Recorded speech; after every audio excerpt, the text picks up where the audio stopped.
Welcome to Rooted and Rising, a soulful podcast hosted by Dr. Cheri and Ellice Boone. Join the conversation as Dr. Cheri and Ellice explore the transformative power of holistic healing from the inside out. Together, they guide listeners through the deep work of reconnecting with their roots, uncovering the unconscious wounds that shape us, and rising into the fullness of our higher selves. So please, welcome the hosts of Rooted and Rising, Dr. Cheri and Ellice Boone.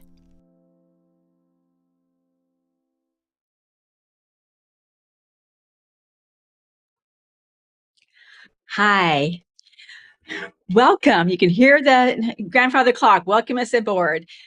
What if the anxiety you've been carrying and trying to fix never was truly yours to begin with?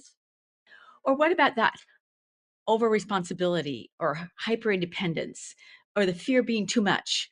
What if it's not your personality necessarily? What if it's something inherited? Or the healing that um, isn't about becoming someone new. But what if it's about healing the multi-generational patterns that just don't work anymore? Welcome. Welcome to Rooted and Rising with myself and Ellice Boone. We're really excited about this conversation today. We're going to talk about, healing on multiple levels, including multi-generational patterns that we've inherited. And this can be just culture, traditions, and also can be down to this DNA and cells of our body that we carry through memory. And so this could be a really fun topic in exploring and using creative imagination about, what if there's more to me than I know there is, and maybe less to my idiosyncrasies or personalities that I condemn myself with. And so think about that. And again, you're always free to post a question and join the conversation. We'd love to hear that. But I want you to recognize could be about me feeling pretty much an average Joe to a high functioning, high successful person, leader even. They I see all realms of life, and they can feel anxiety about who they are, imposter syndrome, relationship repetition that doesn't serve them, and they just don't know what it's all about. It's this carrying this unfinished survival energy from generation to generation, and because we're kind of programmed to be survivors. So if we slow down and be still, like we've talked about, and then choose, what do I want to, like I always say, become? What does that look like? What does that feel like? What is that? Mm. Yeah, thank you, Cheri.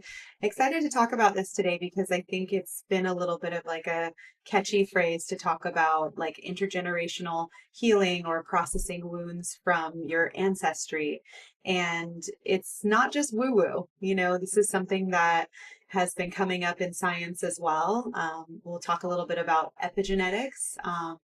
And there's also, of course, the things that we realize that shape us. So, in our upbringing, how we are in our family dynamic, the things that we experience, not even just traumas, but those for sure, but also just how our nervous system has been patterned for whatever type of survival through whatever challenges we faced. Those don't have to be what we consider trauma, but it's how our body's mechanism, which is so smart, has figured out ways through things and how to navigate, how to respond to different situations. And what's interesting is that we found out now this can come from so much more beyond just ourselves or our personality traits. This can literally be things that have been passed down generation to generation in families. So, kind of talking about, first of all, identifying that if we have something like this existing, and then where do we go from there? So that's what we'll dive into today in our podcast. I'm looking forward to kind of cracking open this subject with you. Yes, I think that's really beautiful, at least how you shared that. It's this reframing can be transformative. It's so often we just carry around these, which I've shared before, these negative beliefs about who we are, and they can be programmed in the back deep recesses of the mind. And And we could be walking around reacting to them and not even realizing it. And as we can step back and realize, oh, there's other reasons. And like you said, it's not just trauma. It can be just how we perceive ourselves. It can be how we react to it could be, and it could be like the ceiling on our head that we don't want anymore. And because we just want more for ourselves. We want more joy. We want more carefree. So it's very fascinating how broad this can be. A simple negative thought or criticism, if we can understand, that can turn into self-compassion. And a lot of times, people will just like push for that. They'll push for self-compassion. They'll go to self-compassion therapy, and but without knowing ourselves, we can be limited in how to arrive at that. And we want to arrive at that. We want to, naturally be able to celebrate who we are and what we're about. And that's really what I think is the beginning of a new norm, a new wonder. Yeah, and without identifying sort of the root cause of where these reactions, personality traits, traumas are coming from, I think it can leave people feeling very lost or confused.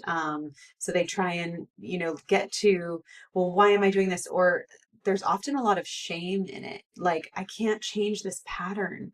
Why can't I shake this feeling? Or why do I feel this way? It doesn't seem to relate to the situation. Maybe it's an overreaction to certain situations, really intense triggers for people.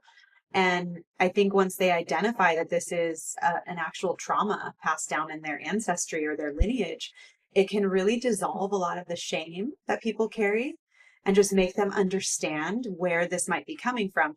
We can't have compassion if we don't understand where something is coming from often. If we can't relate to it, there's that shame still exists because we're like, why am I doing this?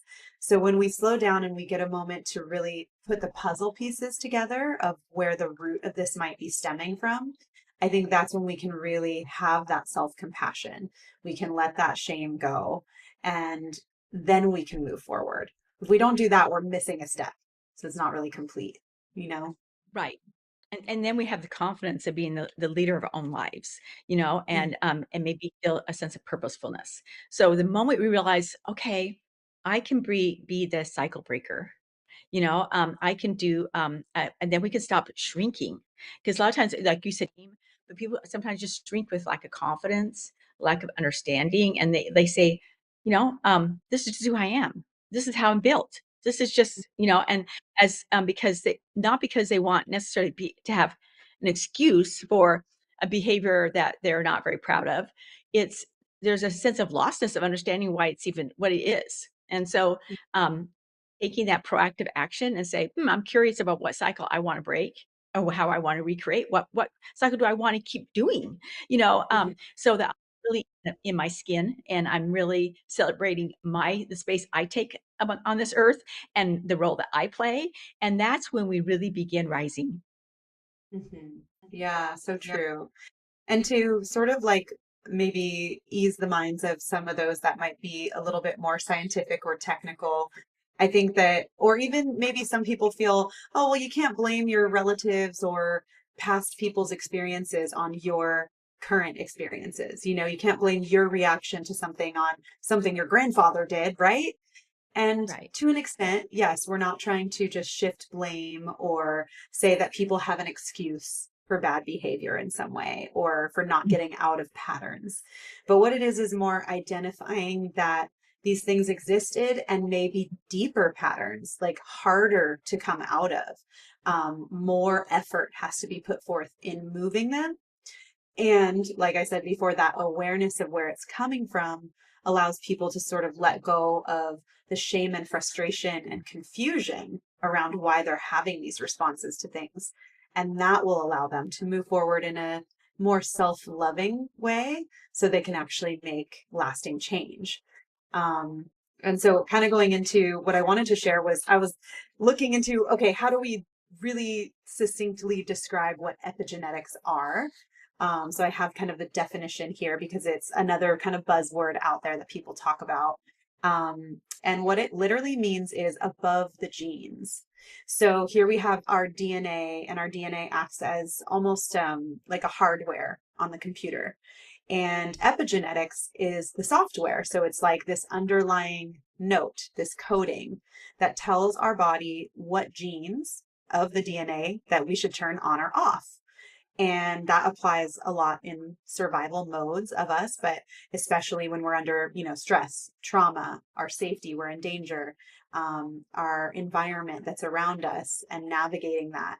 So these epigenetics or these codes kind of come through to tell our body how to respond to something. And when our past relatives have experienced things in their lives, science now knows that that is ultimately changing their coding, changing their epigenetics to then possibly pass that down as a characteristic or something that will be expressed or turned on or off in the gene pool in their children, and so on and so on.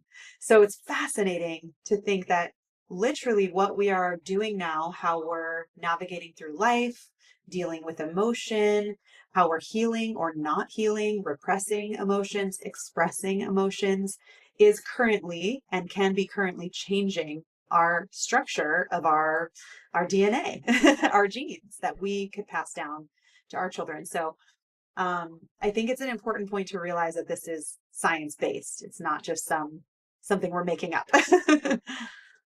And I think that's beautiful. And I think another, aspect of that, I think it's really valuable is, these traits that maybe our loved ones pass down to us or carry in our genes. They could have been very good, healthy coping mechanisms in their Mhm, life. This is why they mhm, gain them. And our life experience, demands different from us. So those same traits or characteristics may not serve us anymore. And that's the same as, developmental stages we go through in this life that we may have not outgrown, but our circumstances have outgrown that coping mechanism. So that it doesn't serve us anymore. So I think it's another way of looking at it is, yeah, there is no blame. There is again, I use that word curiosity and wonder because we have to assume every human being is trying to really doing what they think is best for the most part, of how to live their life. And mhm. so is why seeing the complexity and maybe stepping back and appreciating the complexity of being human is this is one more layer of that is fascinating. Yeah, I love that. And thank you for saying it's not in a way to put negative or blame on past generations or generational trauma that's been carried forward, because we know that as a human to exist, it's not easy all the time. And so our relatives, our parents, whoever it was, they were doing their best with their situation, which we can't fully understand unless we walked in their shoes and dealt with those same and were faced with those same challenges. So to just take a moment to appreciate them, value them for what they did to survive, to make it through the best way they knew how, and to sort of honor that is also an important piece of just recognizing all the work that they put in to the best of their ability. And again, not to blame, because we're not just trying to take blame off of our own patterns or make an excuse for why we shouldn't change. We're actually trying to identify, have compassion. So it's kind of a good example, have compassion for the generations before us and what their struggles were, and then have compassion for ourselves and why that might be impacting our actions in this moment. So thanks for Yes. that point. That's beautiful. That's beautiful. Let's take a break for our sponsor right now, and then we'll come back. And we didn't forget for the beautiful meditation kind of exercise that we'll be having. At least we'll give maybe start us out with that when you come back. You're Perfect. with Rudy. See you in a moment. Mike Zoric, a three-time California state champion in Greco-Roman wrestling at 114 pounds. Mike, blind since birth, was born in Hartford, Connecticut. He was a six-time national placer, including 2 seconds, 2/3, and 2/4. He also won the Veterans Folk-Style Wrestling twice at 152 pounds. In all these tournaments, he was the only blind competitor. Nancy Zorick, a creative spirit whose talents have taken her to the stage and into galleries and exhibitions in several states. Her father, a commercial artist who shared his instruments with his daughter and helped her fine-tune her natural abilities, influenced her decision to follow in his footsteps. Ms. Zorick has enjoyed a fruitful career doing what she loves. Listen Saturday mornings at 12 Eastern for the Nancy and Mike Show for heartwarming stories and interesting talk. Are you struggling to care for elderly parents or a spouse? Do you wonder if being a caregiver is making you sick? Are you worried about taking time off work to care for elderly parents and balance work, life, and caregiving? Has caregiving become exhausting and emotionally draining? Are you an aging adult who wants to remain independent, but you're not sure how? I'm Pamela D. Wilson. Join me for the Caring Generation radio show for caregivers and aging adults, Wednesday evenings, 6 Pacific, 7 Mountain, 8 Central, and 9 Eastern, where I answer these questions and share tips for managing stress, family relationships, health, well-being, and more. Podcasts and transcripts of the Caring Generation are on my website, PamelaDWilson.com, plus my caregiving library, online caregiver support programs, and programs for corporations interested in supporting working caregivers. Help, hope, and support for caregivers is here on the Caring Generation and PamelaDWilson.com.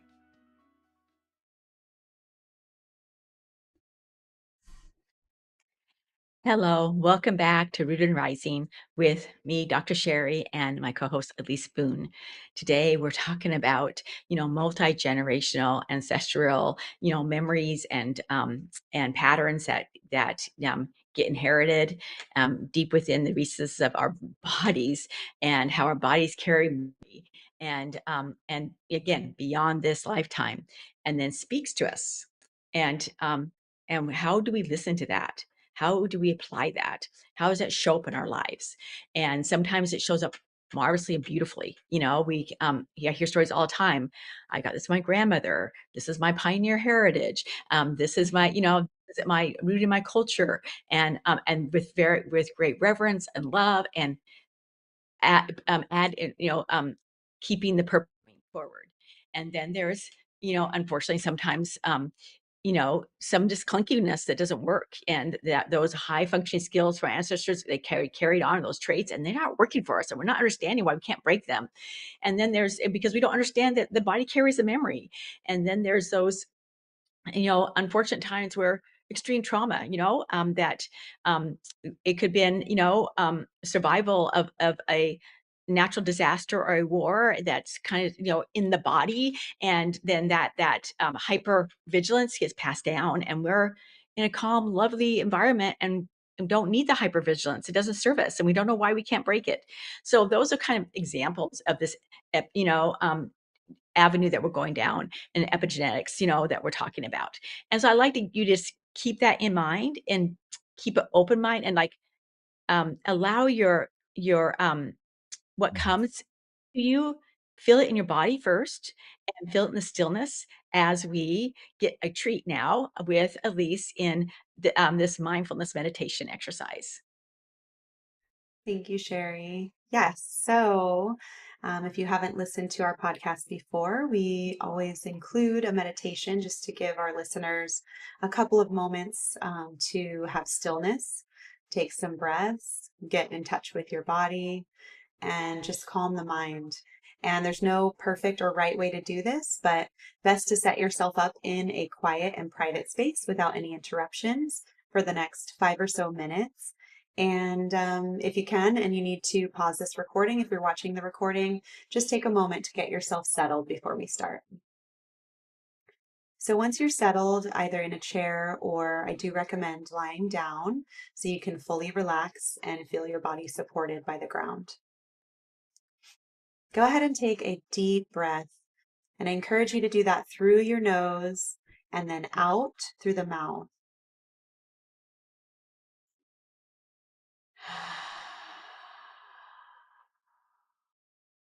Doing that a couple more times here at your own pace, what feels nourishing for you and your body in this moment. Deeply through the nose, and a long, slow exhale through the mouth. fully allowing yourself to completely release all breath from your body. And on the inhale, filling up the chest and perhaps sipping in just a little more air at the top before you let it all go out. Allowing your shoulders here to drop and your jaw to soften.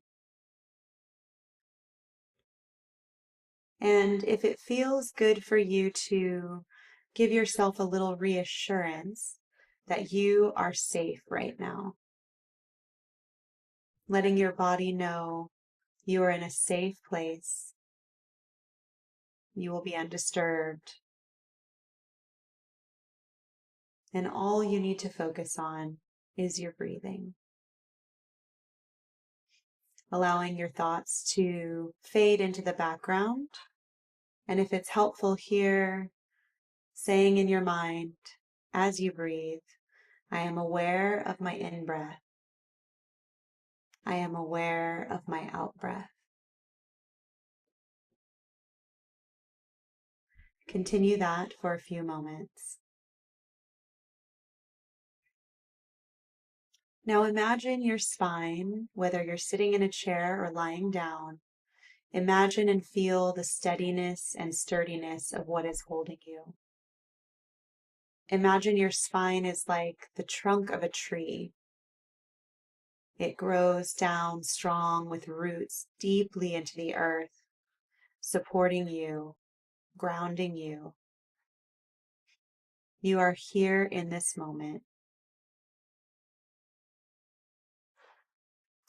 Now, if you can for a moment, gently imagine, not in visual detail, but just get a sense, with your eyes still closed, of what's before you or behind you.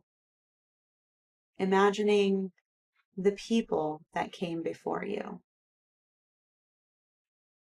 Those can be parents, grandparents, going further back, great-grandparents, even further back in your ancestry. Known or unknown, they continue back this lineage. Allow yourself to sense them, sensing their presence, their uniqueness.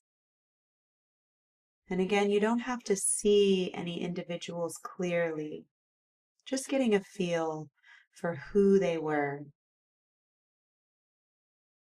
And also sensing that you are not alone, that you did not begin this journey by yourself, but with this history and lineage of other humans. Just resting your awareness here on the sense of this lineage without judgment. And notice as you go back in time or forward in time closer to you, if you feel or sense any sensations in the body shifting. Let your mind roll back and forth in time, and then scan the body, just noticing. Is there tightness? Is there a heaviness?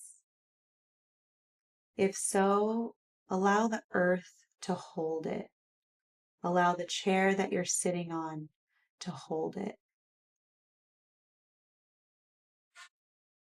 And now here too, if there is gratitude, if there's any sense of a warmth or love, allow that to expand by focusing your attention there. Feeling what that expansion feels like when it grows across your body. Softness, warmth, love, gratitude. And while you stay in that state of gratitude and warmth, say to your ancestors, it can be specific or across all the lineage, I honor you.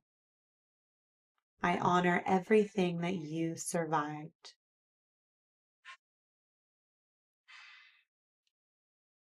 Taking a moment here to address individuals or to feel this honoring, this gratitude spread down your lineage to your ancestors. Noticing what it might feel like for them to receive that thanks, that recognition. Breathing here, in with the gratitude, on the out breath, just softening. And now, one more thing to say to them, which is, what you could not finish, I release with love. Allowing that feeling of release and letting go of the things you may have been carrying that have gone down from generation to generation.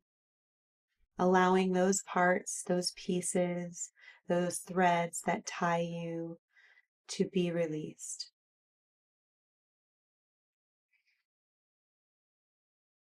Noticing that this is not a rejection, it is a completion. You have new battles to fight in this life, and you no longer need to carry the burdens of the past. Take another deep breath in here.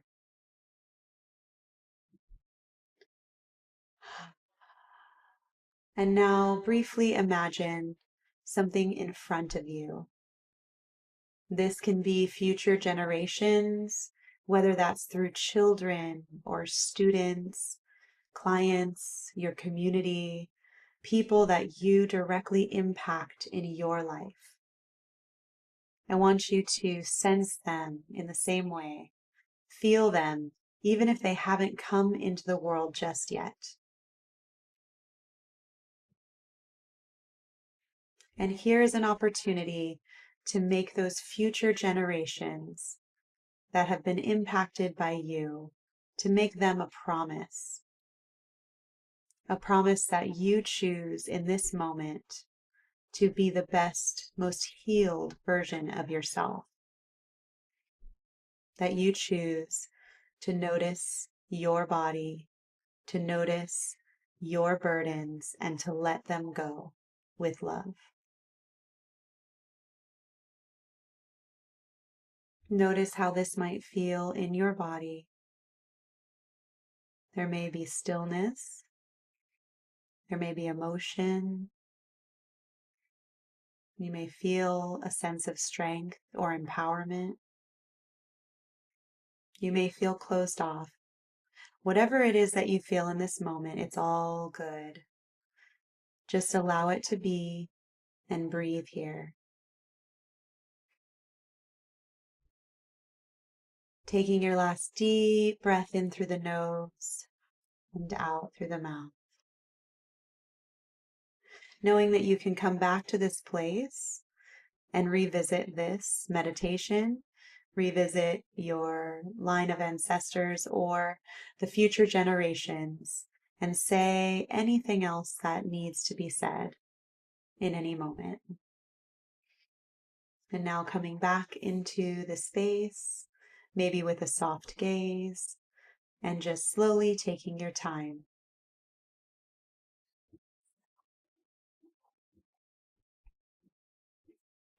Thank you for joining in that meditation. I know we are going to a break in a moment, so maybe when we get back, we can talk a little bit more about what that was like. Thank you. All right. Thank you, Ellice. See you in a moment here with Rooted and Rising. Master of words, powerful player. What life-changing words can Dr. Janet Smith Warfield pull out of her magical toolbox that just might mysteriously open a door you never knew was there? A door to free yourself from fear forever. Transform your rage into right action. Release your guilt. Position you into a life of freedom. purpose, passion, power, and peace, all quite suddenly, unexpectedly, and almost miraculously, with no effort on your part. Join Dr. Janet on Dancing with Words, Dancing with Wisdom, as she and her guests show you how words map our experiences, immersing you in a sound bath that relaxes your muscles, opens your mind, and supports you in co-creating your extraordinary life.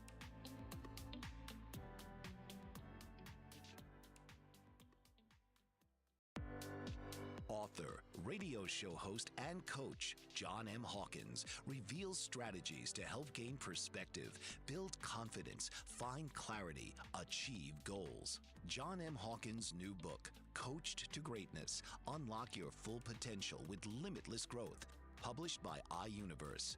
Hawkins reveals strategies to help readers accomplish more. He believes the book can coach them to greatness.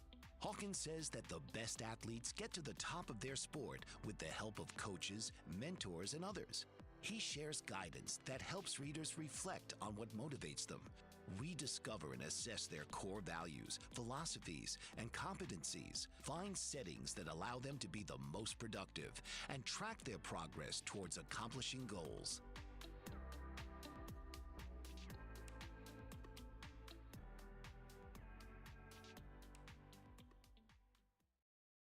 Hi, and welcome back to Rooted and Rising. I'm Ellice Boone, and I'm here with Dr. Cheri. We just led you all in a meditation to get in touch with those ancestors, and I hope that it felt, if anything, peaceful and like a moment of stillness in a busy day. I also encourage you to revisit this in small moments in any point in your life that you feel you want to get in more connection with your lineage, or kind of set the tone, set your goals for the future by envisioning what future generations you might have an impact on with your evolution and your healing. So Dr. Cheri, I know you always are so wonderful about participating in the meditations when we do them. Can you tell us anything about what this was like for you, what you experienced?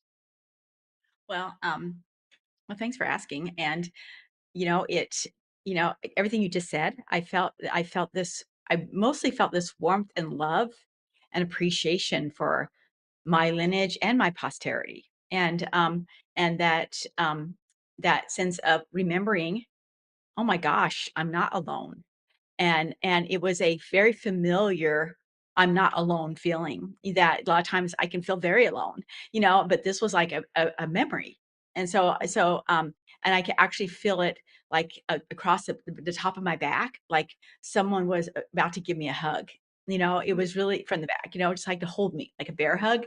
And it was really beautiful. And my whole body could relax in that process. So that was a kind of surprise fascination for me. Not that I didn't know any of that stuff, but I think that we come to this earth and we spend every day. There's probably in the back of all of our heads an element of I need to survive and I need to live because I'm going to die, and we're kind of built that way. There's some awareness how temporary this lifespan is, and this was like I could just let go of that and just kind of melt into being.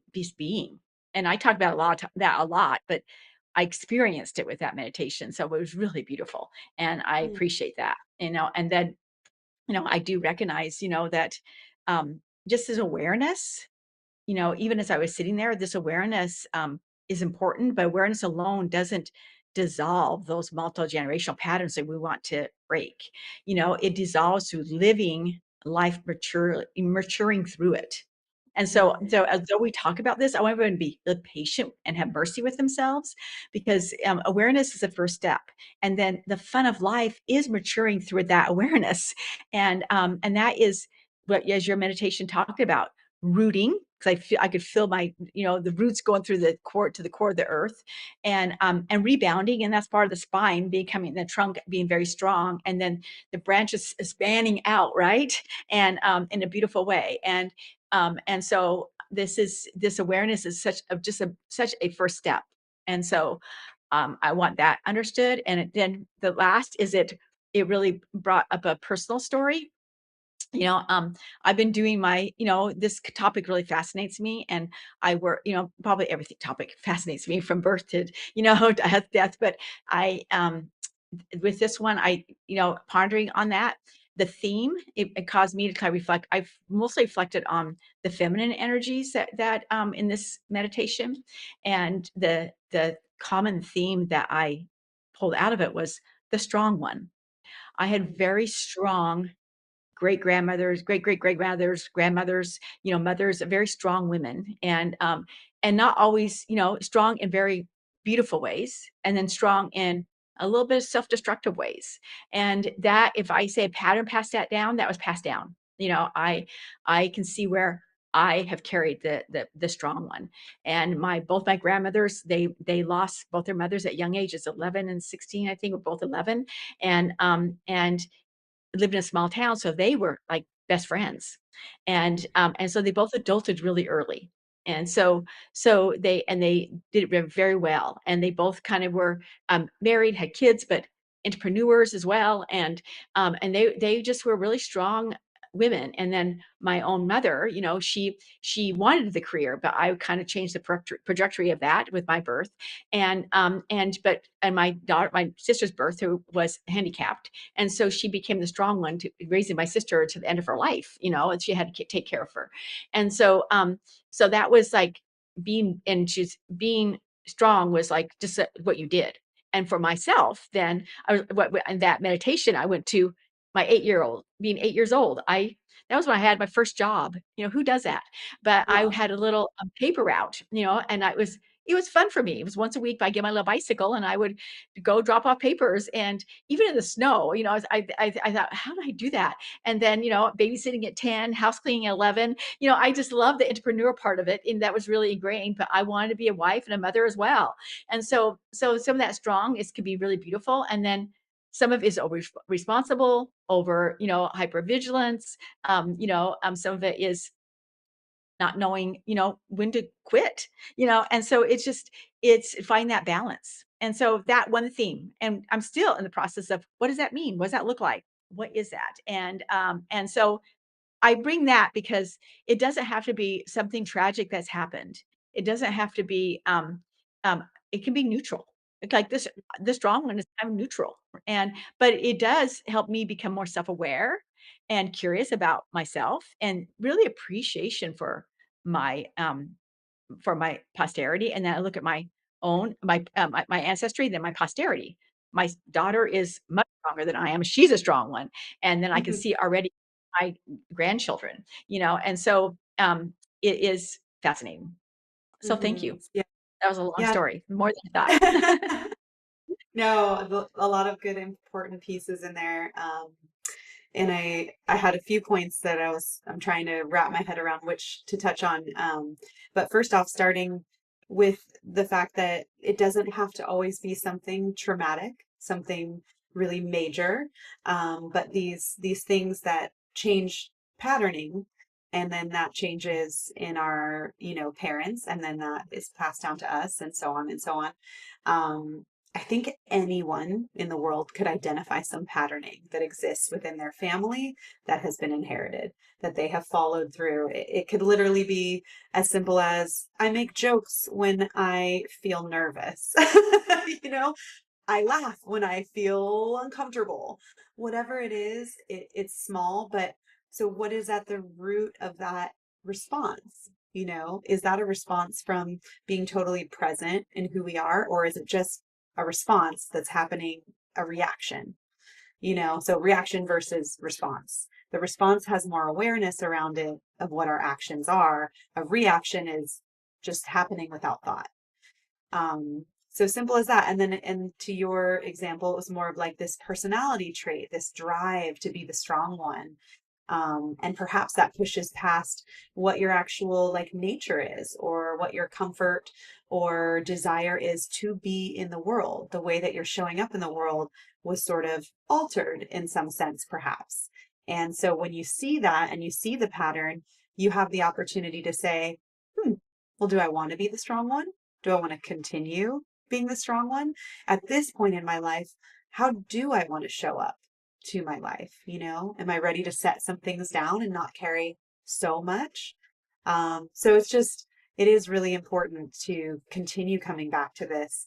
And I think as all of healing, as all of transformation, it happens in layers and layers. And you get underneath one layer and you make some changes. Okay, I've stopped making jokes when I'm uncomfortable now and, certain situations, but now the next thing is, and you move to the next layer.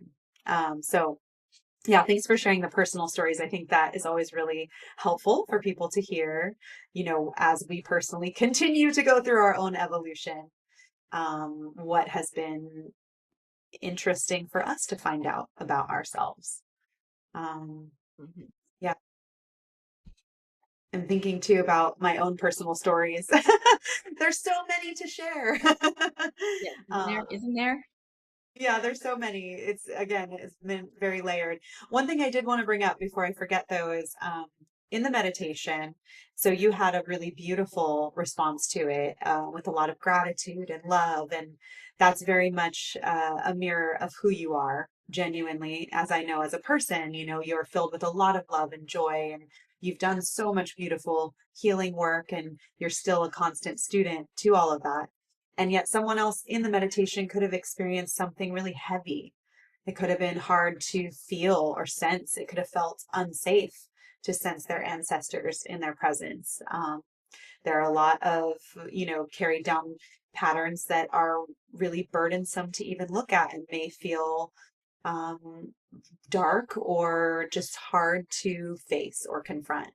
So that being said, I want to acknowledge the people who could have had that sort of experience in the meditation, and to let them know that that is exactly right. It's exactly where you are supposed to be in that moment. And whatever you were allowed to sense or feel or confront in that moment is beautiful. And just acknowledging it and giving yourself a pat on the back for showing up and being brave enough to invite your ancestry into a space if it feels heavy for you. And just encouragement to keep on going forward with that as much as possible, because the more you do, the more in little bits, those parts that feel scary or burdensome can slowly start to lighten and soften. That's beautiful, and I'm glad you brought that up because that's really important. And there is a sense of it's just such courage in um, when that to come forth. But also, I do believe this goes back where the body carries the story, and the body knows before we know. The body keeps a score, however we want to, address it. And when we relax our body and we allow that to ground in our body, that is when what needs to come up comes up.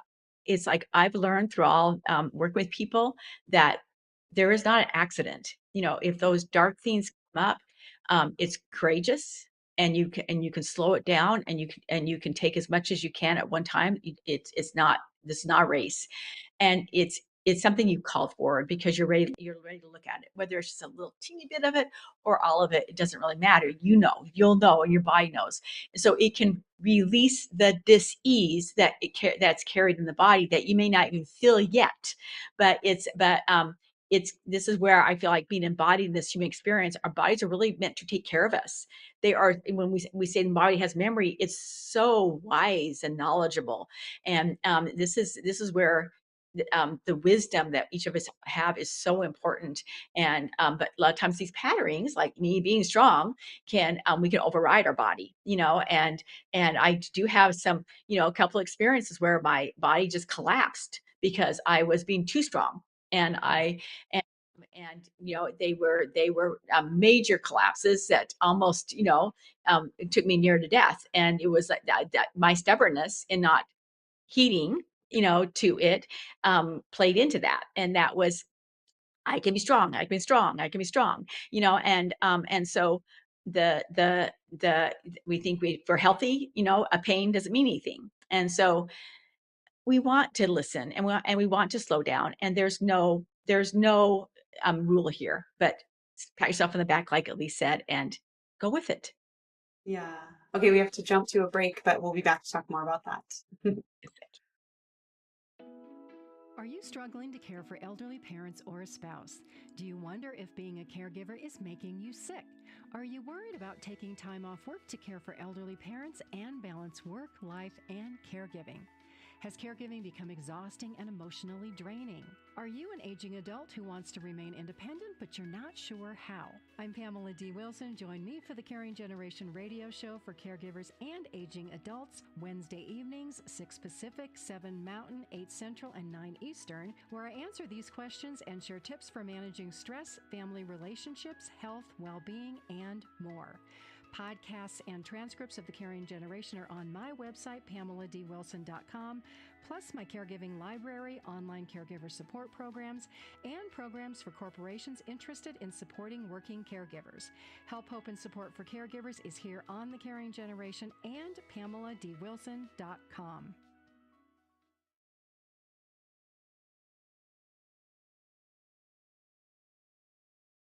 Master of words, powerful player. What life-changing words can Dr. Janet Smith Warfield pull out of her magical toolbox that just might mysteriously open a door you never knew was there? A door to free yourself from fear forever. Transform your rage into right action. Release your guilt. Position you into a life of freedom, purpose, passion, power, and peace. All quite suddenly, unexpectedly, and almost miraculously, with no effort on your part. Join Dr. Janet on Dancing with Words, Dancing with Wisdom, as she and her guests show you how words map our experiences, immersing you in a sound bath that relaxes your muscles, opens your mind, and supports you in co-creating your extraordinary life.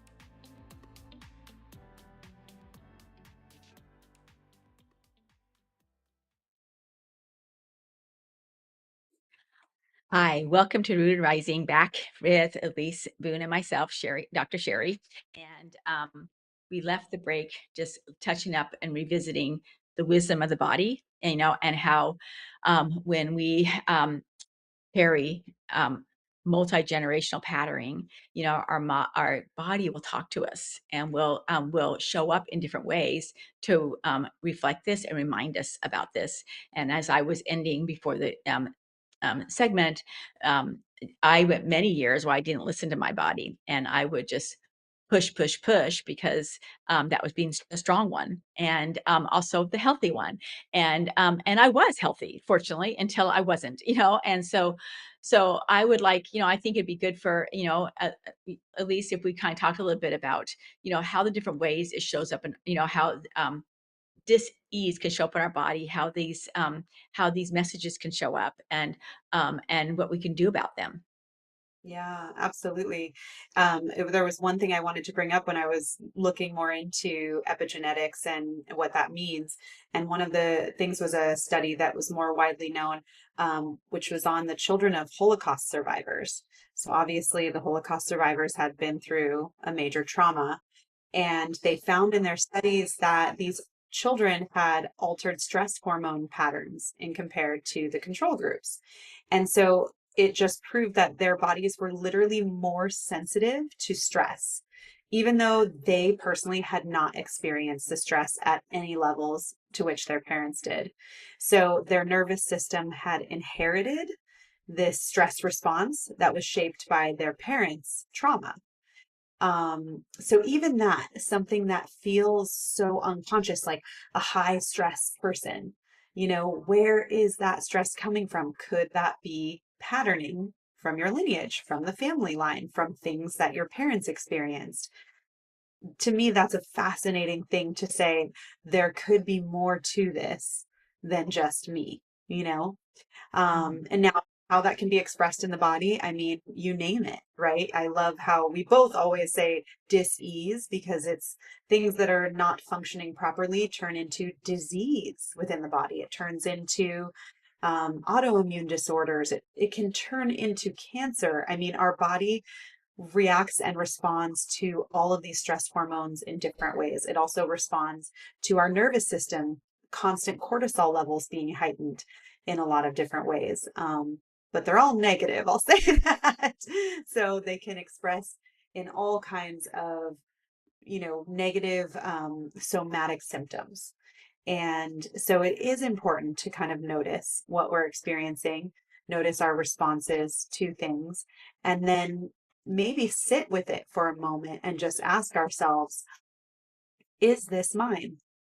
Is this feeling mine in this moment when we're having an intense response? Is this all mine? Is there any piece of this that is feeling like it's greater than me or coming from somewhere else? I think that's a great start, great little practice to do to just kind of identify. And at the end of the episode, in a few minutes, we'll talk about journal prompts as well that could be helpful. That's beautiful. And I think that to add is ask that question, is this mine? And then, I do think circle back around, sometimes the next step is so simple is do your own personal meditation. Sometimes it's, visualization, self-hypnosis, and it's really powerful. We don't realize if we can envision those stress hormones, those abnormal cells that we fear in our body. If we relax it, we kind of center that part of the body that causes the pain, and we imagine the healthy stem cells connecting and regenerating. Studies have shown that this creates there's great work happening and people are changing. And I think that we don't appreciate it enough because we don't make it happen enough to really for it to be common knowledge and common awareness. And so that's really important to practice daily, just a simple daily meditation like you just gave us. It can be more healing than you realize. And then as we're going to do the next exercise, journaling, writing our story helps us understand all the, then we can find out and vet out these different patterns. And so think about that, these different patterns, these different feelings, what do they mean? And so I encourage you to listen to Elise as she, shares these journal prompts. And this time, like more than ever, like do them, because you'll get that self-awareness, that insight and appreciation for who am I? And then who am I not? Yes, absolutely. And these are suggestions and prompts, and you can also write out your own prompts for yourself to come back to. Maybe some questions you want answered, you want to dive a little deeper, write the questions down, and then come back to that at a time where you feel you have the time and spaciousness to really dig a little deeper, take some time to write. As always, here are the journal prompts we strongly encourage you to do on your own time.